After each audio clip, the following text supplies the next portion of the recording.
Ayun, at ako ay mag-isa lang dito at wala nga akong kasama. Ayan, nagkakain ng kung ano-ano. Para may friends and friendship, oh. Kakain tayo. Kain muna tayo.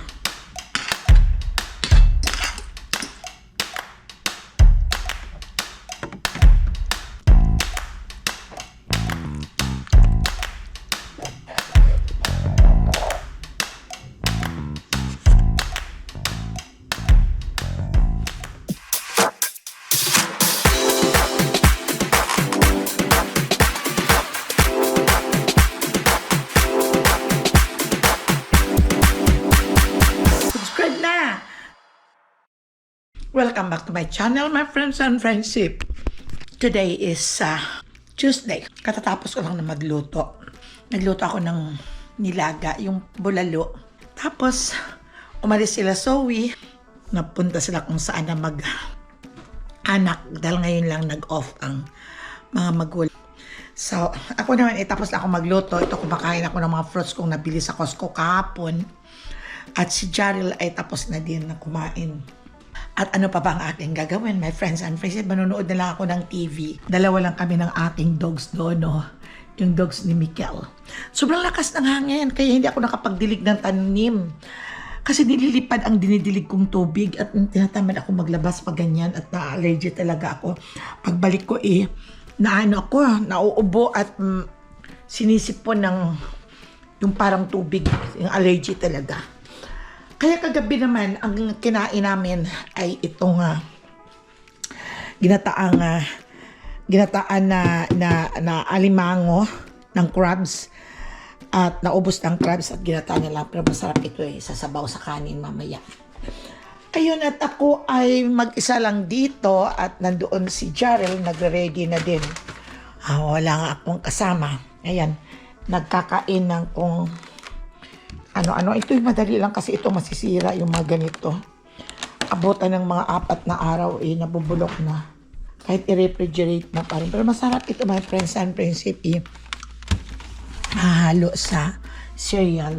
Ayan. Ayan yung grapes na nabili ko. Binago ko naman. Instead na green. Ayan, matamis pala yan. Yung mga ulam pa kami. Marami pa kaming mga pagkain dito. Pero nakabili rin pala ako kahapon. Ang ganda, my friends and friendship ng pears. Ito, press ko talaga siya. Malutong na malutong. Kaya, hindi kasi ako mahilig magkain masyado, my friends and friendship, ng gulay. Pili lang kung ano ang aking kakainin. Kaya nagbabawi na lang ako, my friends and friendship, sa mga prutas. Pero kumakain din ako minsan ng mga gulay na gusto ko. Kaya noong buhay pa si Papa Dudes, nagagalit siya sa akin dahil hindi ako kumakain ng gulay. Pinipilit noon pa man. Yung mas gusto kong kumain yung nasanay kasi ako noon sa isla. Nung sa isla pa kami nakatira, bata pa ako, meron kaming baklad na 2. Ang baklad namin na hinuhulihan ng lahat ng mga isda. Lahat ng mga isda. Minsan pag abunda talaga ang hulihan ng isda, maraming isda. Kaya nasasanay ako sa alimango, nasasanay ako sa hipon, sa mga yung blue crabs. Yun ang nahuhuli noon sa mga seafoods, yung mga clams. Ay, yun ang kinasanayan ko. Kaya nung mag-asawa kami ni Papa Dudes, dinala na niya ako doon sa lugar nila sa Kalibo. Ang pamilya naman nila ay mahilig talaga sila sa gulay. Kahit sabaw ng bagoong yun ang nilalagay nila, ay okay na sa kanila yon. At ako naman ay kabaliktaran. Kaya pag nandun ako sa kanila, talagang pumapayat talaga ako dahil yun ang kinalakihan ko na kasi ang mga fresh na mga isda na nabihuhuli sa baklad namin at sinasabawan. Ayun. Kasi sabi naman ng daddy, nung buhay pa ng daddy niya, pakainin mo nga yung asawa mo ng gulay. Ay hindi pa ako nakakilala ng gulay na kamalunggay. Kaya yan ang kasi may anak ako, nagpapadede, kailangan pa igupin mo ng sabaw daw ng gulay na kamalunggay. Ako naman hindi masyado, sabi ko parang iba ang lasa. Kasi ang gulay ko lang doon na natitikman sa isla namin ay kung anong tanim ng mama ko sa paligid. Like sitaw, kangkong, talbos ng kamote, yung okra. Wala kaming malunggay doon sa isla noon, pero ngayon meron na. Meron na ngayon. Kaya yung bang hindi ako sanay magkain ng mga gulay, pag kumakain ako ng mga munggo na yun, talagang nagduduwal talaga ako. Kaya hindi naman kami pinipili, kaya hindi naman ako mataba noong maliit. Noong bata pa ako, payat ako dahil kung ano lang ang gusto namin, yun lang. Pag naguhuli sa baklad ng mga sugpo, mga limango, hipon, yun ang kinakain namin, sinasawsaw sa suka. At mahilig ako nung magsabaw ng suka noon sa kanin. At saka toyo, sinasabaw ko yan pag kumakain ako ng mga inihaw. Mga inihaw, mahilig ako sa mga tuyong-tuyo na mga pagkain. Kaya sabi ni Papa Dudes noon, kumain ka, kaya nasanay ako na tinuturuan na niya akong kumain ka, magsabaw ka, ganyan, kain ka ng gulay. Kaya sabi niya, yung anak mo, sabi niya ng gano'n, yung lahat ng mga anak ay yung sinanay na niyang pinakain ng gulay na may sabaw ang kanin. Huwag kayong gumayasan mama ninyo, hindi mahilig sa ganyan. Kumakain naman ako ng gulay, pero hindi marami na katulad sa pamilya ng asawa ko. Kung wala talaga silang gulay, ay parang hindi kumpleto ang kanilang pagkain. Kami naman, gusto ko naman noon yung mga gulay namin sa amin, nung sa isla na niluluto ng mama ko. Doon magaling magluto ang mama kong yun. Nung buhay pa yun, nung mga liliit pa kami. Yung mga upo na ginigisa sa hipon, yun gusto ko yun, ang sabaw. Yung langka na nilagyan ng gata o kaya yung gabi na may mga gata. Ayun. Pero yung mga alugbati, ayaw ko yun. Piling-pili ang mga pagkain ko. Yung mga okra noon, ayaw ko yun. Pili-pili lang, kahit sabaw lang. Basta lalagyan ng kalamansi yung mga sabaw. Kaya hanggang ngayon, pero kumakain naman ako dahil kailangan hindi lang masyado, my friends and friendship. Kaya binabawi ko na lang sa prutas. Dahil kung walang gulay ang katawan, hindi naman maganda, di ba? Kaya huwag niya akong gayahin. Yun na yun kasi ako Kaya pag gabi, nagagatas na lang ako para may kaunting sustansya naman ang aking kinakain. At mga prutas, yun lang. Kaya marami rin ako nabibili. Yung gusto ko mga pang snack, my friends and friendship, na nabili kahapon sa Costco. Ewan ko kung ito yung jackfruits. Masarap pala ito, natikman ko kahapon, sobrang crunchy. Ayan. At may healthy talaga siya yan. At ito mayroon din akong binili. Yung sa mga healthy food siya, matabang ito, lightly salted lang siya. Yung Harvest Nuts, my friends and friendship dito, mayroon dito sa Amerika. Di ba, ipapakilala ko sa inyo, my friends and friendship, sa mga kasama ko dito sa Amerika, sa US, yung mga friendship ko. Ayan, masarap ito, yung Harvest Nuts. Hindi yung crispy siya at lightly salted lang siya. At saka ito, may pagkakalibangan ako dito pag nandito ako sa bahay. Ito naman yung kay Zoe, ito yung mga favorite ni Zoe na mga pagkain. Meron pa kami ritong mga galing sa Pilipinas na chips, pero sobrang namang tamis. Hindi naman ako masyadong kumakain nun. Ito sa mga bata, ito yung nila, iniiwan lang dito. Kaya yun. Ang pantry namin, pag dating ng mga ilang buwan, itinatapon na namin yung mga sobra na dito. Kasi wala nang kumakain, kaya yun, tinatapon na yun. Kaya yun, my friends and friendship. Ganon talaga. Nag-i-stack ako dito ng makakain sa bahay dahil mag-isa lang ako dito, my friends and friendship. Kaya kailangan kong mayroon din ako. At kaninang umaga pala, my friends and friendship, ito naglaga ako ng saging. Yung ganitong saging. Ito masarap ito. Lagyan ng butter, sausaw sa asukal. Ayan Ayan, may mga mangga-mangga pa ako kahapon. Bumili ako kahapon. Okay. At mag-ready ako ng aking lunch, my friends and friendship. Kumusta, my friends and friendship? Kaya ito, nandiyan kayong lahat sa mabuting kalagayan. Okay lang, okay kayong lahat. Ako naman dito, ay mag-isa lang ako dito rin na sa aking sarili. Nagpe-prepare ng makakain na din ako ng aking lunch. Tinabi ko ito. Mamaya ko na ito ang isasabaw. Kumuha na din ako ng kanin. Kahit hindi ako nagugutom dahil anong oras na kasi akong kumain. Siguro mga 11 ako kumain, pero kailangan kong kumain ng mahina ako sa kanin, my friends and friendship. Lang. Pero kukuha ako ng patis, sausawan ko sa sayote. Ay, ito pa pala yung hindi ko naalis. Yung magkukuha ko ng BP. Hindi pa ako nakunman. Dogs ko lang ang kasama ko dito na sa sala. Sobra lakas pa rin ang hangin. Kagabi, Parang nagsisipol. Talaga, oh. Grabe. Yung sa kabila naming lote, yung tanim nila o pinababayaan na lang nilang nahinog yung fruits, hindi nila kinukuha doon, no. Malapit lang siya dito sa may fence namin eh. Pwede akong kumuha. Yung dito nakalawit eh, wala. Malayo siya. Tara my friends and friendship, oh. Kakain tayo. Kain muna tayo. Parati ako may suka. Hindi talaga ako mawala na walang suka. Tara my friends and friendship. Kain na lang tayo. Excited na ako sa pag-uwi ko ng sana matuloy akong umuwi. Naman natin masasabing perfect na makaka-uwi dahil hindi naman natin alam ang ating pangatawan. Pray lang na in good health si Mama Ella.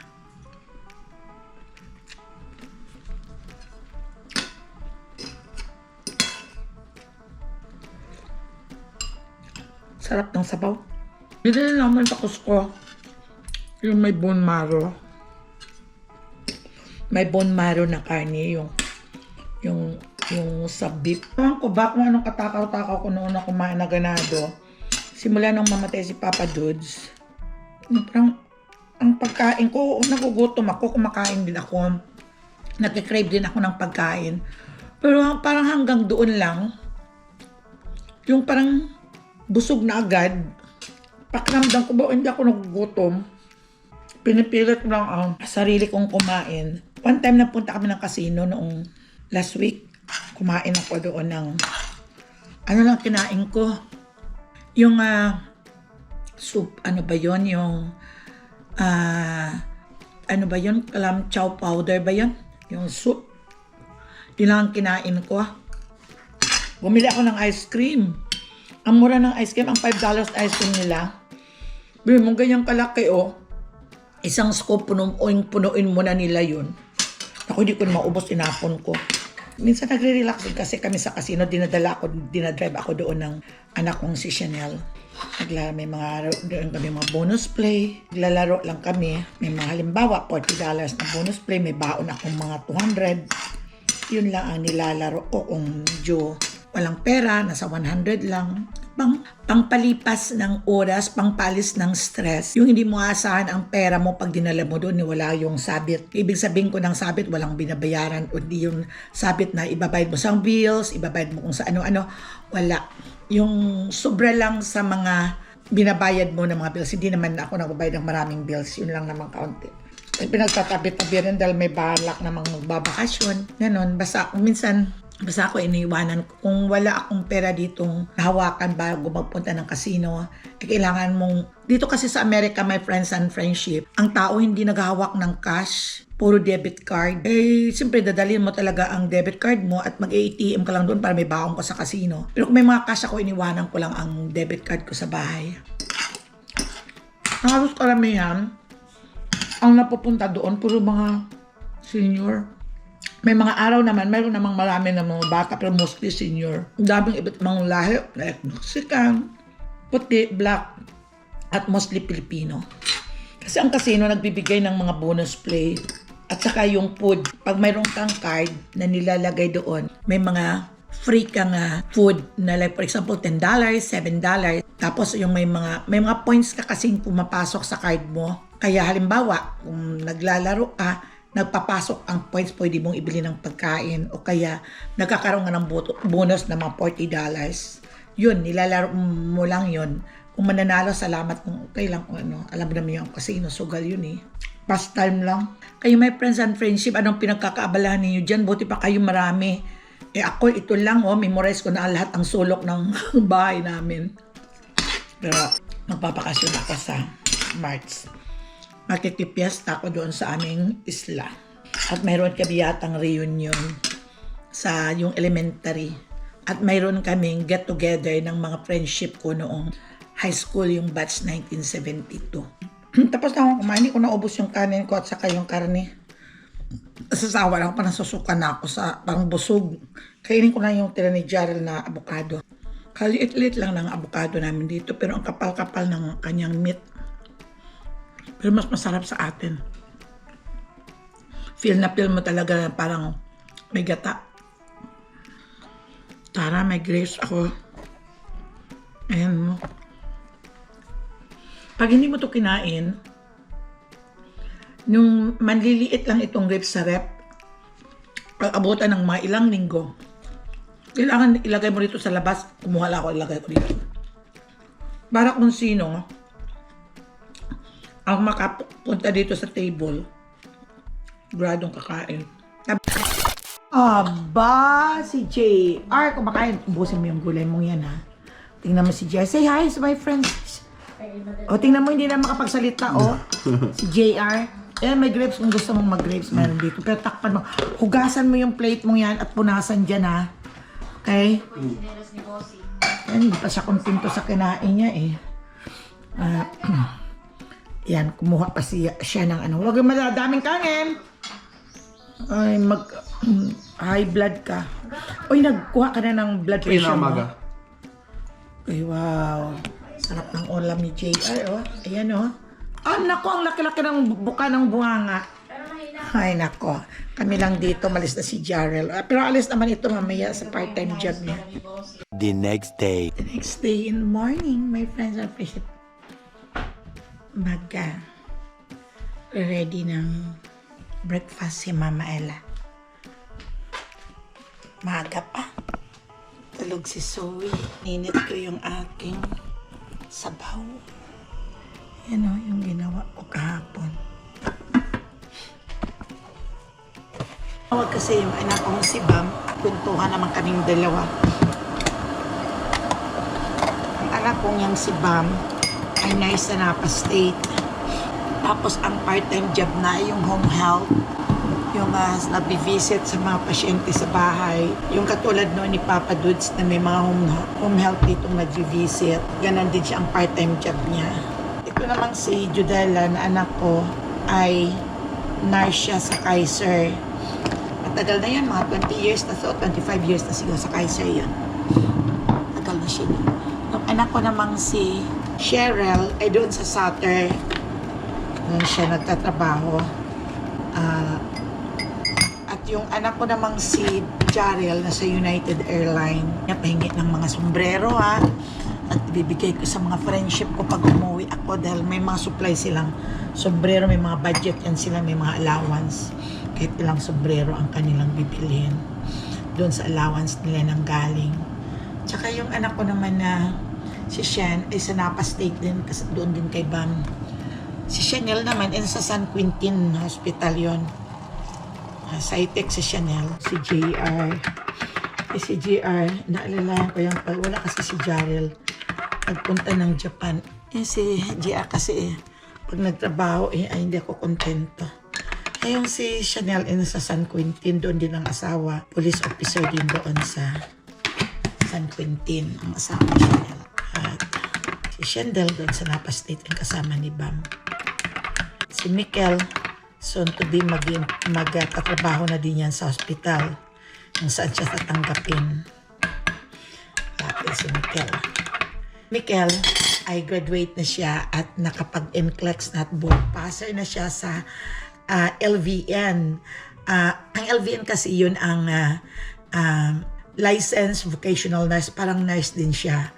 Kaya lang, lang sila, yung bang parang sa vocational 2 years. Pag nadagdagan na lang konting unit na lang at makukuha niya ang unit sa nursing, nurse na din siya, registered nurse na. Ngayon siya ay registered, license siya ng LVN. Sa hospital din siya magtatrabaho as a nurse din. Yun, sila ay nagwo-work na rin at nagpapasalamat naman ako kay God at silang lahat ay nakatapos. Yung anak naman ni Cheryl na si Josh ay ang tinapos na pag-aaral ni Josh ano bang course si Josh? Nakalimutan ko, graduate na din yun sa Sacramento State College University. Pero nagtatrabaho siya ngayon sa partnership health plan ng California, sa government din. Sino pa?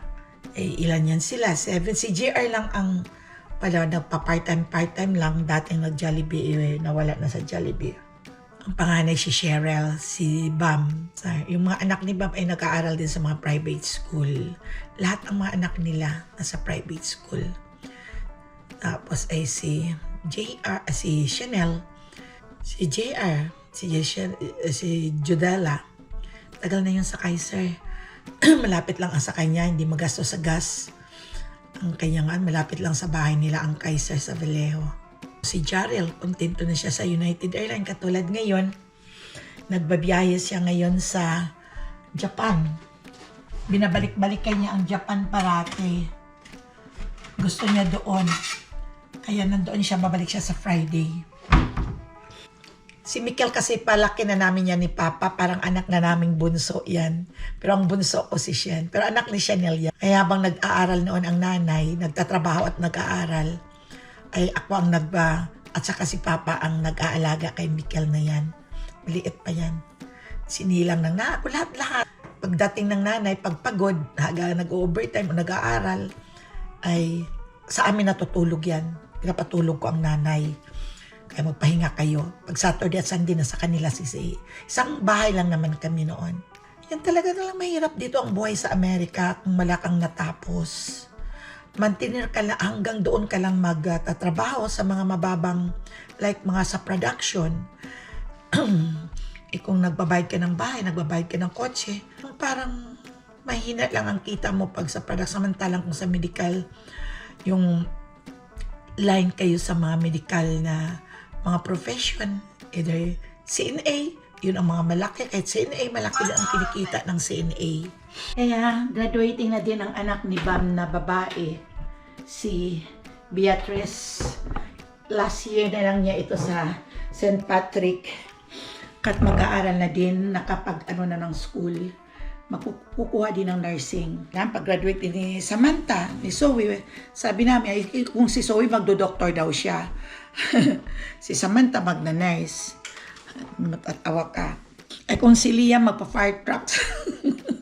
Sabi nila, garbage na daw siya. Kasi yung pinapapanood ng mga bata na to talagang hanga-hanga talaga sa mga nag-ano ng escalator. Kasi yung sa garbage, yung pinapanood nila. Ayun, kaya salamat naman sa Diyos at hiniling ko lang kay Panginoong Diyos. Gabayan lang silang lahat sa mga ambisyon at sa mga plano nila sa buhay, yung mga apo. Bigyan pa sila ng mahabang buhay at malayo sa sakit at gabayan sila sa oras, sa lahat ng oras. Ganon din ang mga magulang nila na naghihirap, magtitiis na magtrabaho para sa kanila. O diba, my friends and friendship, yun lang naman ang hangad nating mga magulang at mga lola, ang maging maayos ang sitwasyon ng ating mga anak. Yun lang talaga ang hangad namin. Ang minimithi namin at ambisyon namin noon ni Papa na makatapos siyang si Mikel ng nursing course. Ayun, okay na siya. Kaya, ilan na lang si Bea next year, magka-college na yun. Saan ba siya sa UC Davis yata yan? Ewan ko kung saan siya mag-aaral. Private school din yata yung papasokan niya. Kaya ang daddy, double-double ang trabaho. Pagkatapos sa Napa State, sabi ko, mag-ingat ka lang. Alagaan niyo yung sarili niyo at may mga medical insurance kayo. Kailangan, sabi ko, on time kayong magpapacheck up. Si Chanel, si Cheryl, at may sakit din ang asawa.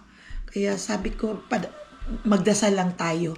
At lahat ay, basta malapit ka sa Diyos at paladasal ka, hihiling mo lang sa Diyos kung anong kailangan mo.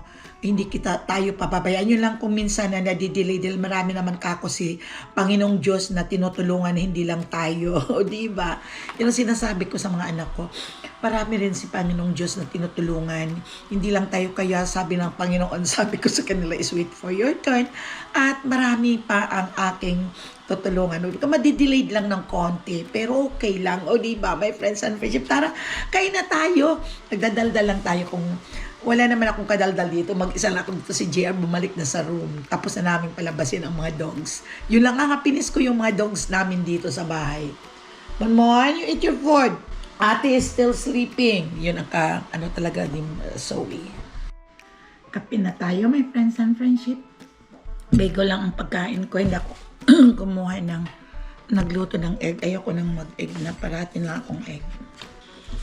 Okay, my friends and friendship. Bye-bye, hanggang sa muli sa susunod kong vlog. At huwag ninyong skip ang ating mga ads. Thank you for watching. Bye-bye.